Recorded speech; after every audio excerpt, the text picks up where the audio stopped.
A biblical perspective on life, culture and current events. This is 2020 on Vision. Across the world, people are experiencing a cost of living crisis. Businesses are fighting to stay afloat. Families in Australia are struggling to stay on top of their finances. Mortgage payments and rents have risen. Relationships are coming under strain. People are feeling the weight of uncertain and difficult times. So as believers, how should we respond to this? Does God provide for his people in times of famine or only in times of plenty? And if so, how do believers tap into the riches of his glory when everything around us screams lack and debt? Our guest today is facing this storm and preparing to host a virtual conference to shift people's thinking and faith to a kingdom perspective in uncertain times. And Alex Cook from Wealth with Purpose joins us on 2020 today. Alex, welcome. Thanks, Andrew. Great to be back as always. And looking forward to our conversation. Well, you are emerging as the man for the hour, Alex, because all jokes aside, these are really tough times. The stats are not good, really, in every sector of Australia, except for government right now. People are struggling. People are struggling to stay on top of their family finances, their personal finances. Businesses are struggling. They just say everything's gone up in price. You know, these really are dark times financially, aren't they? Well, they are. It's interesting you frame it like that because it's spot on. Australia over the last 4 years has experienced the biggest drop in living standards in 50 years. And probably the easiest way to think about it is that the value of a dollar just doesn't go nearly as far as what it used to. And I think that's what everyone experiences. You know, every time you go to the supermarket, whether you rent, whether you want to buy a house, your money just doesn't go nearly as far. And whilst it's true to say that wages have gone up, in real terms, they've actually gone down considerably. And that's the real issue. In real terms, we're all getting less and less prosperous, and our living standards are falling. What I guess I find sad about it is a lot of it's actually very avoidable. It's just the current status of public policy that is driving it, and it's not heading the right direction. Yeah, absolutely, Alex. It looks like. I mean, do you think that the government policies and direction that Australia is taking, do you think it is pure naivety, ignorance, even stupidity, or do you think there is an agenda across the world now? Let's just put it out there, Alex. Is there an agenda to destroy Western capitalism? Oh, look, 100%. I mean, that's the goal, I think, of the UN. I think when you look at the infrastructure that's being built around the world at the moment, we're heading towards a one world government. That's the heading. I mean, if you look at the policies that are put through Western parliaments at the moment in the UK, Australia, Canada, America, they're almost identical. You know, whether it's digital ID, whether it's suppression of freedom of speech, they're all the same. They're all, and never have they been so in sync as they are at this point in time. Obviously, we've got similar cultures, so you'd expect some things to be fairly similar as well. So you'd expect to be, going on around the world. From a legislative, identical everywhere. And most of those Western countries have bought into what we'd call Build Back Better. You might remember the slogan during COVID of Build Back Better that was put out by most Western governments using those terms. Boris Johnson used it, Joe Biden used it, and they're all following the same song sheet. And I think the goal is to bring down the West so that they can usher in a one world government. That's the end goal. And if you think about it from my perspective, right, as a money guy, what they're doing is creating, and this is very advanced, central bank digital currencies. Okay, so you've already got crypto that everyone's familiar with, Bitcoin, etc., which to me is largely a conditioning type tool, if anything. But 130 central banks around the world are creating their own digital currencies. Some are already launched already, like in Nigeria. In Russia's just launched theirs. I believe China already has one that's also already launched. And the idea here is it gives governments enormous control over the financial system, because the idea, of course, is to go cashless, which means they can tax whatever they like. They can control where the money's spent. They can control what you're allowed to spend on. Like, for example, if you take the climate change thing, they can say, because they can track every dollar that's spent, they can program the currency. They can essentially say, okay, well, you've had your meat quota for the month and therefore you can't spend any more. And then where the IMF sits in all of this, so the International Monetary Fund, they've created their own digital coin. And the goal is to remove the US dollar as the reserve currency and replace it with another one there. On a separate note, there's the whole BRICS movement, which is Brazil, Russia, India, China, South Africa, which is trying to start their own separate currency. And they're doing that because they no longer trust America. And that's because of what's going on with the war with Ukraine, where America essentially weaponized the US dollar against Russia by confiscating their reserves and kicking them out of the SWIFT banking system. So there's all these fascinating things going on. But to me, it's very much that you can see where it's all heading. The building blocks are being put in place, and what's fascinating to me when you look at it from a book of Revelation, where it says in the end times no one will be able to trade without the mark of the beast. I think we're now at a time in history where technology actually makes that possible, which historically it hasn't been. Before you could put your gold coins under the bed, so to speak. Now they can just outlaw that and make the whole thing cashless. So you can see where it's heading. It's a fascinating time to be alive. No, it really is, and I like the way you put that. I mean, you think that John wrote the Book of Revelation, 2,000 years ago, when there was no internet, there was no tech like we have today. There was just gold and silver, and maybe there were the Roman coins. They had their own currency as well, but like you said, the potential is there, isn't it? That you can literally ban everyone in this world from buying or selling, from trading at the push of a button. Like, it's actually on our doorstep, isn't it? Well, certain things are already happening now. Banks are already debanking people. I mean, there's been some high-profile cases, like Nigel Farage in the UK. He was the guy that got England out of Brexit, or he was the main cheerleader for Brexit in the UK, and there's been thousands of people in the US. In fact, we actually did a YouTube video with a guy that works for a Christian bank in the US, and they're getting lots of people who are coming into their bank because they're getting debanked from the major institutions in the US. So this sort of thing it's very real. Yeah, and so I guess as Christians, Alex, we have a choice. So what do we do? Do we build a bunker and get some canned food and stock up and just? I'm not joking, because some people are thinking like that. Or as Christians, do we stay? Sorry. I do that. Certainly not all of those things you just said, but some of them I do. I think the proverb says a fantastic thing. It says, "A sensible man prepares for problems ahead and prepares to meet them. The simpleton never looks and suffers the consequences." Fabulous proverb. And so to me, we should all be preppers, but it depends what you mean. I still think as a believer, I need to be in the world and I need to fulfill my calling. So in other words, the danger of the bunker mindset is you disconnect from the world, because we're going to go and save the world. We're going to go and get the good news out there. So we can't disconnect ourselves from the world. But equally, we should be preparing for challenging times. And whether that's, having your own veggie garden, to me, the economic system, a lot of people I don't think realize just how frail it is. It's enormously leveraged.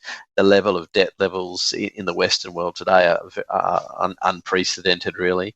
So the system is quite frail in and of itself. So there are good reasons to be a prepper, so to speak. But so long as we don't lose sight of the fact that A, we've got to trust in God, B, we've still got, a call on our lives to fulfill the Great Commission. So we can't disconnect per se and just go and live under a rock, but we can still prepare. So it's trying to find that balance and making sure also we don't live in fear, because Christians can, I think to an extent, not all, some are a bit asleep at the moment still, but most are waking up and they can see what's happening. we need to be able to engage and have to find that balance between being prepared as well as being engaged and trying to win a lost world. I really like the way you've put that, your way you've framed that, because like you said, if people withdraw from society, if all the Christians withdraw and live in their own little Christian bubble and where they feel safe, then the world doesn't get reached. And you've only got to look at the Amish to see that. I mean, the Amish came out of a legitimate move of God in Holland, I think hundreds of years ago, moved to America and decided to have their own kind of settlement or community and retain their values and principles up until today, which is, they don't believe in technology, they don't intermarry, all the rest of it. But the reality is, if you look at the stats, the Amish have not got many people saved in the last 200 years. They're not winning the world to Jesus. And so, like you said, I like the way you framed that. We need that balance, don't we, between being smart and prepared. And you're right. I think we all should be preppers on some level, because even if there's a natural disaster, so many people in big cities today, they're not ready for even a natural disaster, are they? If the power goes off. If you look at the hurricanes in the US at the moment, there's absolute chaos over there at the moment, particularly in North Carolina, where people just aren't getting the help. They're not getting water and food. I mean, it's pandemonium in some parts. So it's, as I say, it's finding that balance. And just also, I think, preparing our hearts spiritually, because I think the danger in the church is, to some extent, we have withdrawn already. When you think about going to church, seeing nice Christian people who share the same values is much easier than going out and facing rejection from people who don't necessarily share your values. So we've got to be able to, I think, toughen up and also draw closer to God and realize that He's going to be with us through this season. So it's building that, if you like, spiritual muscle, if you like, that we need to build during this season, because it is only going to get more challenging. And I think that's what we can see in front of us. Sounds like a good time. It's also time. a wonderful opportunity for the gospel, by the way. Well, amen. But it's also a wonderful time to attend a virtual conference called A Kingdom Perspective in Uncertain Times, which is what you'll be hosting shortly as well. But we're going to take a short break, Alex, and we're going to open up the talkback lines. Have you got a comment or a question for Alex today? Do you agree with what Alex is saying, or do you disagree? Do you think we should be preparing or we shouldn't be preparing? Is everything okay? Is this all just being blown out of proportion, or do you also, like Alex, believe that there is a worldwide movement to really take down Western capitalism and the economies that we have taken for granted for hundreds of years in the West now? We'd love to hear your thoughts. Call us on 1-800-316-316 or text us on 0447 488 316. That's 0447 488 316, or send us a message on Facebook or Instagram. Love to hear your thoughts today on this Tuesday edition of 2020. There are many ways people listen to Vision, including on Apple TV. If you've got Apple TV at home, you can easily listen to Vision. Search for Vision Christian Radio or V180 Radio among the radio channels, and you'll be able to listen in crystal clear quality. You can also enjoy a growing range of Vision's on-demand podcasts using the Apple Podcasts app on Apple TV. However and wherever you listen to Vision, you can be sure that the announcers, programs and music will help you look to God daily. Biblical history is unfolding before our eyes, and Israel is at the centre of it all. Station sponsor Christians for Israel Australia's free newspaper, Israel and Christians Today, can help you better understand these days we're living through. This free newspaper will keep you updated and informed about Israel and how believers can care for the Jewish people around the world. Subscribe for your free copy of Israel and Christians Today at c4israel.com.au. That's the letter C, the number 4, israel.com.au. Helping you make sense of life, culture and current events from a biblical perspective.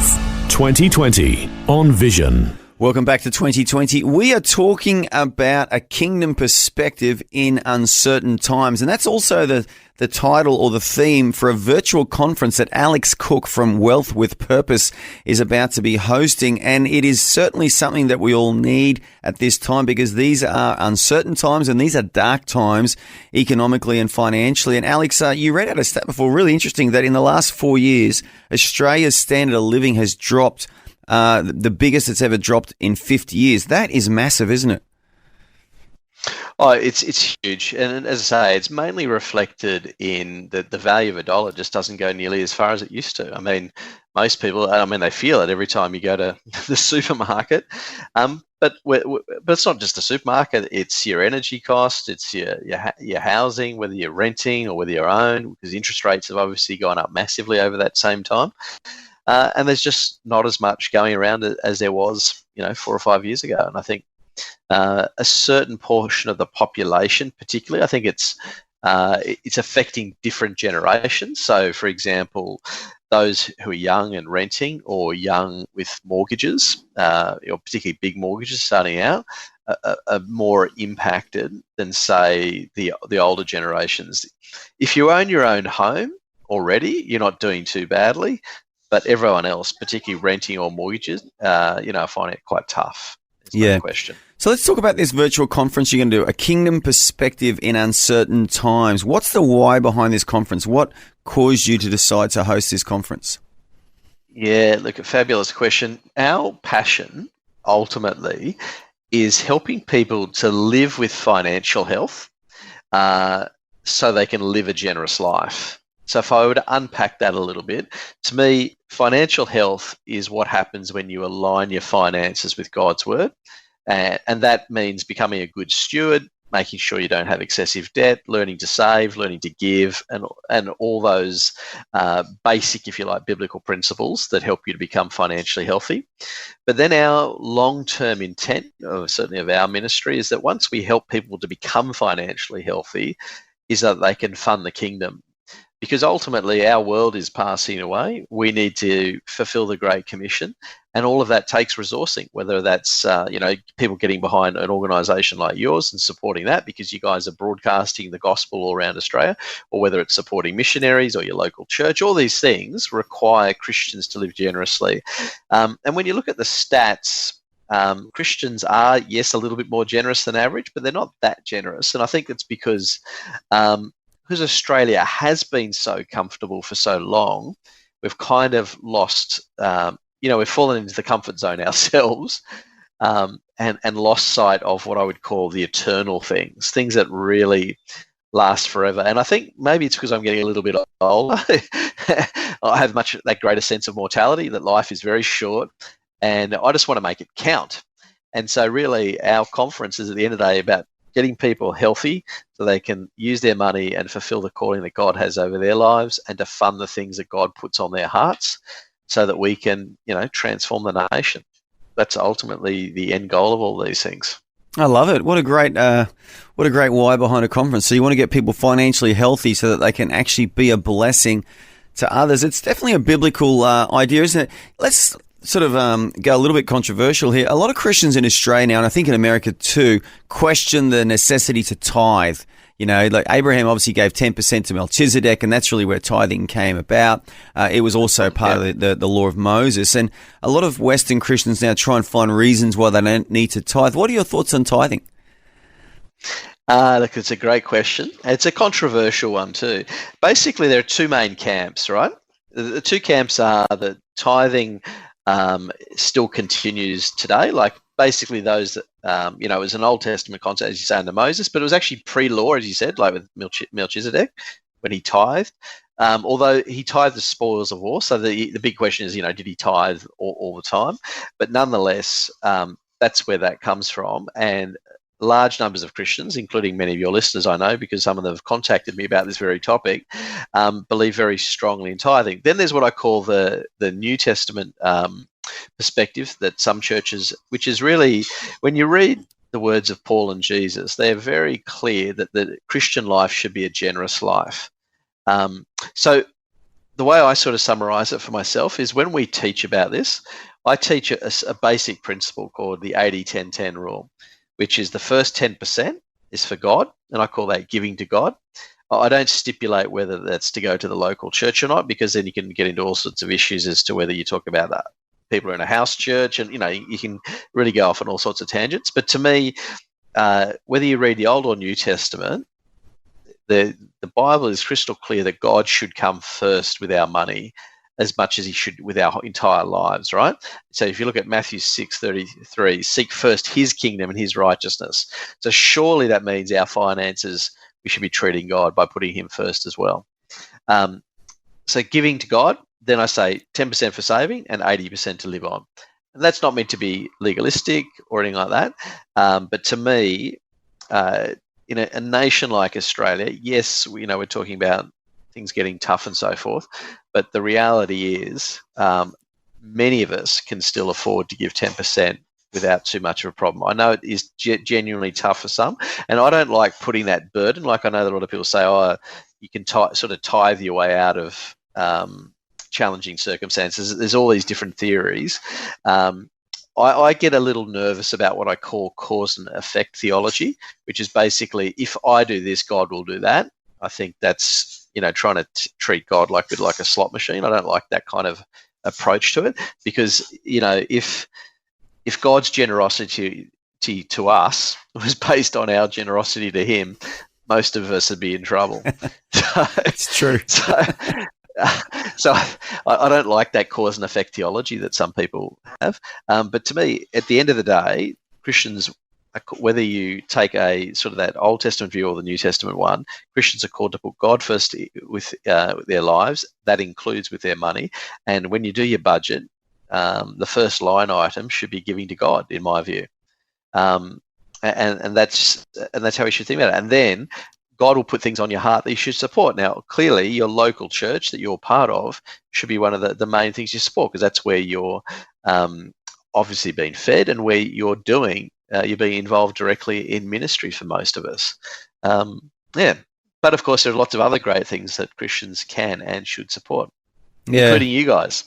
Including vision, that's right. But well articulated, Alex, and I think you're right. And you mentioned before that you are getting a little bit older. You don't look any older, Alex, but okay, I'm going to believe you. You are a little bit older. But I'm sure, do you think when we get to heaven, anyone is going to stand before the Lord and say, oh, gee, Lord, I wish I hadn't given so much money when I was on the earth? Do you think there's going to be any regrets in heaven of all the money we've given away? No, well, I think it'll be the opposite, though. There'll be lots of regrets, because we will realise just how amazing heaven was and how short this life was. And you'll go, oh, you know what? Do I really need to waste that money on X, Y, Z when I could have put it into, advancing the kingdom of God? I mean, I love the idea. There's one thing I've sort of reflected on over the years with various organisations that my wife and I support. One of them is the Bible Society, for example. And I have this vision that one day I'll get to heaven, and someone will come up to me and say, Alex, you know what, we never met on earth, but because you gave to the Bible Society, someone put a Bible in my hand, and as a result, I got to hear the word of the God, and I got to hear how I could be saved, and today I'm here because you gave me that Bible. Now that to me is what I want to hear, because that to me is that's the end game of all of this. We want to get people saved. We want to get them into the kingdom of God. And so that's what, the generous life is meant to be about. So yeah, that's where I think we'll regret. We'll get to heaven and go, wow, this place is so amazing. Wish I'd brought more people here with me. Yeah, absolutely. I mean, you look at Paul's writings when he said that, some churches didn't share with me in giving and receiving, but you Philippians did. And obviously the Philippian church had enough generosity that they enabled Paul to do what he did. And imagine how many people are in heaven right now because of Paul's ministry. And wouldn't you love to be one of those Philippians who gave to his ministry? And wouldn't it be a little bit embarrassing if you're in that camp that sort of didn't believe in what he was doing and sort of said no to him when he asked for some help? Oh, absolutely. No, look, the whole New Testament's incredible. And what I'd encourage listeners to read is 2 Corinthians chapters 8 and 9. They, to me, are a wonderful summary of generosity in the New Testament. And they also start from this notion, and this is why it's so important to understand God and his character, is that God is a God of abundance. Amen. So, Alex, let's look at the state of our nation in Australia right now. What is the true state of the housing market? Tell me about what you are describing as a social crisis. Yeah, so the crisis, when people hear it, because it's talked about in the media a lot, that we've got this housing crisis, and most people talk about it predominantly in the context of, it's very expensive to rent, and it's very, very expensive to buy. That's the main context in which people talk about it. But in reality, it's actually far broader than that, and it has huge social implications. To give you an idea, there was a survey done by HSBC Bank just recently that said for every 10% rise in house prices, there's a 1.3% decline in the birth rate. So in other words, household formation is in decline as house prices rise, because it's so expensive. And when you think about it, these days for a young family, the traditional thing is you wanted to buy, your block of land and you have the Barbie out the back and you have your family and you could have a couple of kids. But these days, because housing's so expensive, many people are forced into smaller accommodation, which of course reduces their capacity to want to grow a family because they don't have the space. But also because the prices are so high, there was an article last week, and I think it was in the Sydney Morning Herald, that said that there are 33 suburbs in Sydney now where there are no firefighters, police or paramedics living there. In other words, those suburbs are so expensive that those vital occupations can't actually afford to live there. And that's a frightening thought. Interestingly, the complaint that I hear a lot of is more the family impact.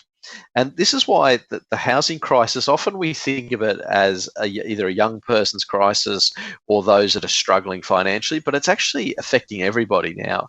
Because what I'm finding is people who are, say, in their late 50s and 60s are contacting me saying, you know what, our kids are leaving. Like, they don't want to live, or they can't afford to live anywhere near us. So it's actually breaking up families now. And I've got friends that say to me that if they want to see their kids in their old age, then they're going to have to buy their kids a house because their kids could never afford to live anywhere near them. So it's having this profound impact. It also affects, obviously, think about motherhood in particular, where many mothers want to stay at home, particularly in the early years of their kid's life. But now many can't do that. They can't afford to stay at home because their cost of their mortgage or even their rent is so high that they don't have that luxury anymore. That's something we've always taken for granted, that young families particularly, one partner, usually the mother, stays at home when the kids are young. But now that's, many people feel they've been forced to work in order just to, keep their head above water. So this is why I say it's a social crisis too. It's not just an economic one when we think about borrowing large amounts of money to buy a house and so forth. It's very much a social one. And in my view, a very preventable one too. But yeah, it's sad to watch it unfold on our nation. Yeah, well, it is sad because, like you said, but what's your advice as a financial planner to a young person who's saying, I don't know if I'm ever going to be able to afford to buy a home? What do you say to them, Alex? It's a great question because it's a common one I get. I say to them, don't panic. Okay, Australia's currently experiencing an enormous bubble in house prices. In fact, it's been that way really for quite some time. It's not just since COVID. It's been that way for probably 10 years. Housing's been extraordinarily expensive. It's been driven by record debt levels, and at some point it's going to tip over. Now, the problem I have is I can't predict when, and of course it's government intervention that is really stopping it. Like, the politicians basically continually gaslight us. They all say they want affordable housing, but the policies they implement, and this is both sides of Parliament, by the way, they're both just as bad as each other. The policies do the exact opposite. They keep prices high. But they come up with all these schemes, and there's endless schemes. The Liberal Party came up with one aimed at single parents just prior to the election, whereby they were trying to say to young, single parents they could buy a house on a 2% deposit. Now that sounds appealing, great, I don't have to save much, but it basically means you'll have negative equity the moment the house falls slightly in value. Not to mention you're going to have a huge loan to do it. Now you've got the Labor Party trying to introduce this a shared equity scheme, whereby that the government will essentially own 40% of your house, and then you pay it back when you get to, when you sell it down the track. These are all just schemes that keep the whole thing propped up. The biggest problem we have, the actual crisis itself, is extraordinarily simple. The prices are simply too high relative to people's incomes. That's the crisis in a nutshell. It's just too high relative to people's incomes. And so what needs to happen is prices need to come down. Of course, the people in power, though, are bringing in, and the biggest cause of the problem at the moment, unfortunately, is immigration. It's not that immigration normally is actually a pretty positive thing, right? Bringing a small amount of immigrants every year is a good thing economically. However, we're bringing them in at a turbocharged level and creating a crisis in the lack of supply, when in reality, if you look at the birth rate in Australia, it's been low for a very long time. The Australian population doesn't replace itself. So there are more than enough houses in Australia to house native-born Aussies, more than enough houses. But because we've got this turbocharged immigration, we're having to build more and more houses just to keep up with the demand that we've, essentially falsely created. But the reason why politicians want the immigrants coming in is it keeps the GDP artificially high, and it keeps the prices high, and it's also good for big business. And big business lobby the government and obviously pay for their campaigns. The system is much more corrupt, I think, than what people actually realise. And big business benefits from a supply of cheap immigrant labour. That's what big business profits from. And so it's now, the problem though is it's at crisis levels because it doesn't work for the average Aussie, and the average Aussie is seeing their living standards being destroyed at a very rapid rate. And as I say, it could be very easily fixed, very easily, by turning or significantly reducing immigration. But again, this immigration thing, you touched on this earlier, it's not just limited to Australia, is it? Nations, Western democracies all around the world are being flooded with migrants. And so do you see, again, an agenda behind that to basically weaken 100%. The West? Yeah. So with Canada, for example, they brought in 1.2 million. So they've got identical problems to us. And it's having the exact same economic impact as what we're doing. Bring in people, particularly from very different cultures, i.e. non-Christian background type cultures, and that way you essentially divide the population. And once you divide the population, they become much easier to control because there's no, one group forming a cohesive thing. So it gives politicians much more control, and that's how that's one of the ways of bringing down the West. This is not a new theory, by the way. I know people don't like talking about it because we like to all be positive, but this is not new. This is something that they've been doing for a very long time. But it's now at that boiling point where you see the total change in the culture. Some parts of Australia don't really feel like Australia anymore, and it's because we've done this at such a rapid pace. But as I say, the flow-on effects are huge, though, because let's take hospitals, for example. We now have a situation where we have a lack of paramedics. They're all burnt out.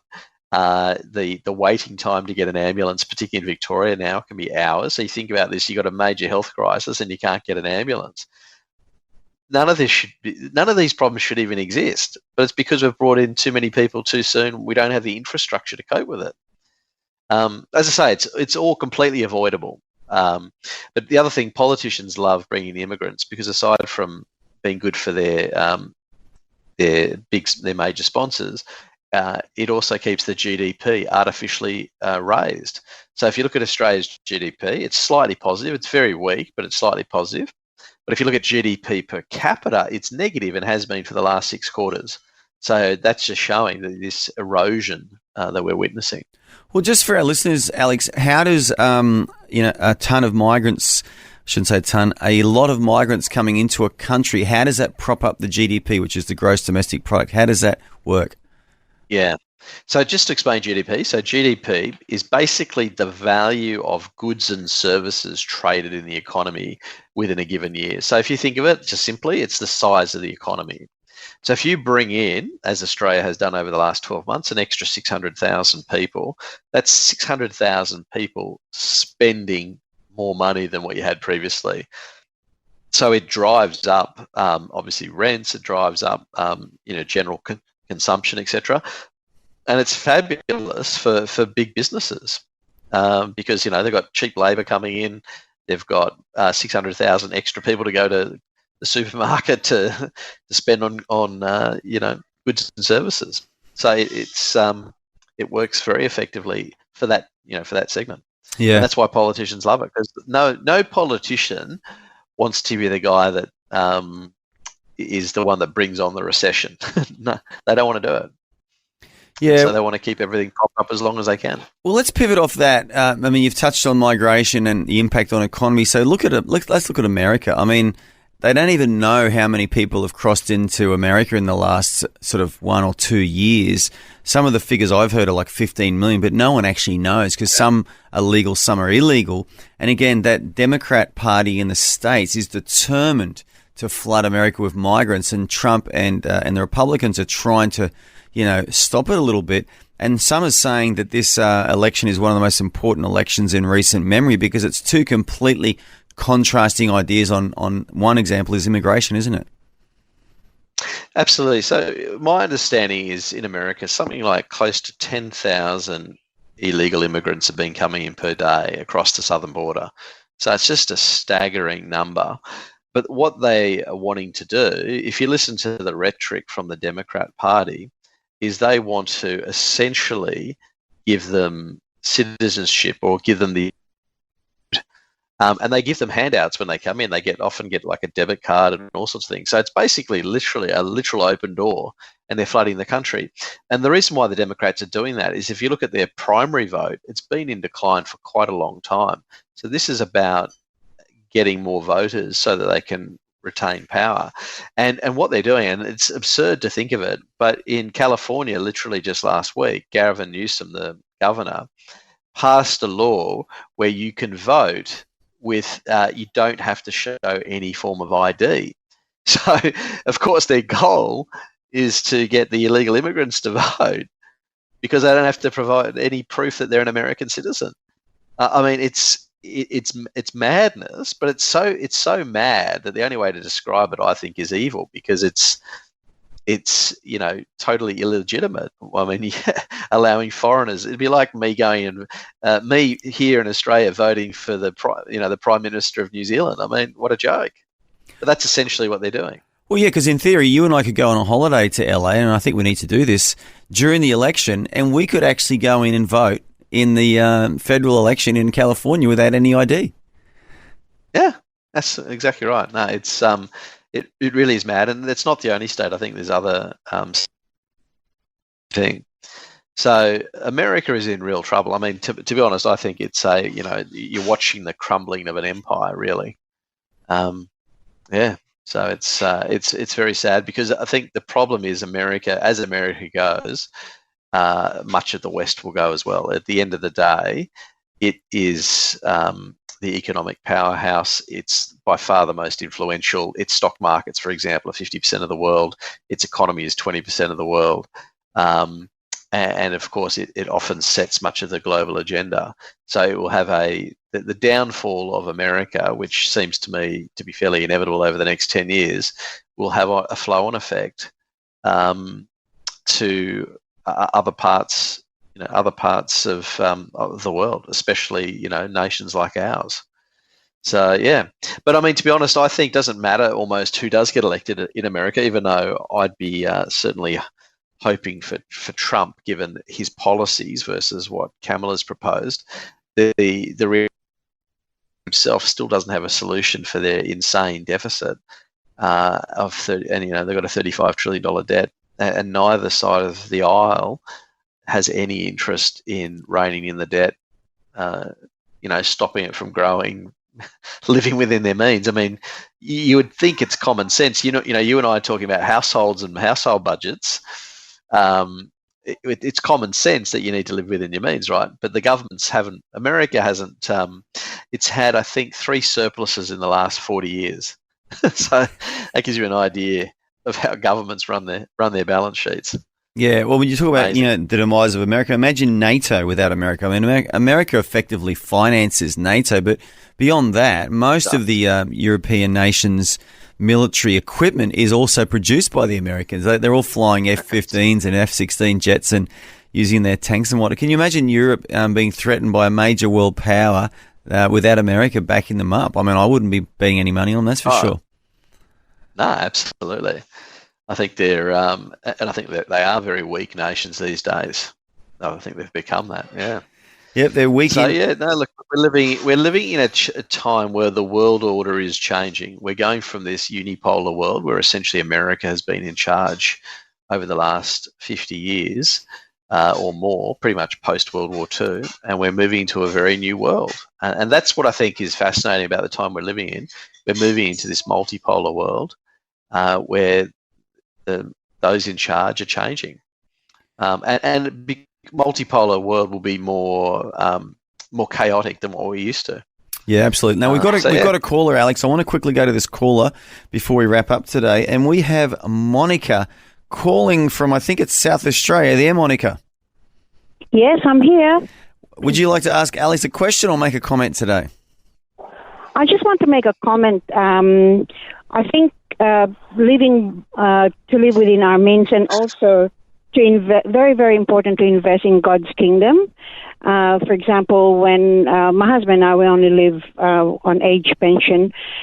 We rent a house, we rent a unit and everything. But I think when we prioritize our monies for God's kingdom, He just blesses us. You know, we tithe faithfully. I sponsor children from, with compassion and all that. So when we prioritize and live a simple life, not extravagantly, within our means, I think God will honor that and God blesses that.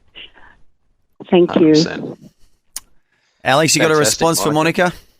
No, look, I love that. Thanks, Monica, for sharing that. And to me, that's the heart of Matthew 6:33. Seek first His kingdom and His righteousness, and all these things will be added unto you. In other words, when we put God first and front and center in our life, and with everything we do, He takes care of us. He'll look after us, as He has in Monica's case. And I think that's the point, one of the issues of the Christian life. It's not about being successful or any of those things. It's about being faithful. And so that's why I love listening to people like Monica who are faithfully, living simply, honestly, but putting God first. And that's how we'll change our society. It's awesome. Thanks, Monica. Thank you. And Monica, Victor Harbour, South Australia. Where is Victor Harbour? Is that anywhere near Adelaide, or is it? It is about an hour from Adelaide, and it's about they call it the Fleurieu Peninsula. We have the Goolwa, Hindmarsh Island, Port Elliot, and also Middleton. It's everybody comes here during the school holidays, Christmas, Easter, and they just love the ocean. They just love to come here for camping and fill up the caravan parks and swim, and they just love the ocean. It's a beautiful part of the world. It sounds like a beautiful part of the world, Monica, and made more beautiful by people like you and your husband who are generously supporting the work of God down there. And out of interest, how long have you been listening to Vision for? Oh, for a while. Yeah, off and on. And everything depends what my order of the day is. Yep. Yeah. Yep. So, but yeah, and happy to be donating as well when the I don't know what the fund that you have every Visionathon. We call it Visionathon. And there is another one coming up in early November. But Monica, we do have another caller who's decided to call us now as well. So I want to just go to them. But I want to thank you so much for calling us on 2020 today. Thank you so much. Thank you. And Alex, we've got one more caller, and that is Val from Mackay. Val, welcome. Hi. I just wanted to say that we need to factor in where the church is coming to, and that is the manifestation of the sons of God. In Romans 8:19, we don't hear a lot about it, but that is the end time state of the church. So God's got it all in hand, and if we're just obedient to Him and follow Him, we're going to see great things. And if you read it in Romans, and it's when the church comes to its fullness, and when the church does, it's going to make a big difference in the world and to the state of the world. Very well put, Val. Alex, have you got a response for Val before we wrap up the segment today? Yeah, look, I think really interesting. I think we are moving into this interesting season whereby we are going to see, I think, the church come to the fore, if you like. I think at the moment the church is actually going through a cleansing process. We're seeing a lot of scandals and things like that. So I think the church is, if you like, God is cleaning house, and that what will come out of that will be a much stronger, genuine, authentic church. And then so you're going to see the church rise up, and then of course darkness is increasing too. But the light will triumph over the darkness. So that is right. Yeah. Well, Val, I love your faith, Val. Considerably. Yeah, I love your faith, Val, and I would encourage you to keep praying for the church around the world and in Australia that the sons of God will be manifested. But really appreciate you calling in. We are going to wrap up the segment very shortly, but thank you so much for being a part of our show today. Bye. Well, Alex, like all good things, this is going to have to come to an end, unfortunately. But, I just want to give a bit of a plug to the virtual conference. It's being held. What are the dates of it again? Yeah, so it's November 8th and 9th, so it's a Friday night and a Saturday. And people, if you can't make the live sessions, they are going to be recorded, so people will be able to access them after the event too. So, yeah. And the theme is a kingdom perspective in uncertain times. So if you want to get a kingdom perspective on the current state of the world economy, the Australian economy, your household finances, about renting, paying mortgages, all the cost of living pressures we're all experiencing, Alex Cook is a financial planner. He runs a ministry or organisation called Wealth with Purpose, and he is a wealth of knowledge. He's a regular guest with us here on Vision, has been for several years if you're just new to Vision. And I can only endorse this conference. And it is to access it, Alex, I'll go to www.wealthwithpurpose.com. That's wealthwithpurpose.com. Find out all about it. November 8th and 9th. It's a virtual conference, and it's all about a kingdom perspective in uncertain times. Alex Cook, I want to thank you so much for joining us again on 2020 Today.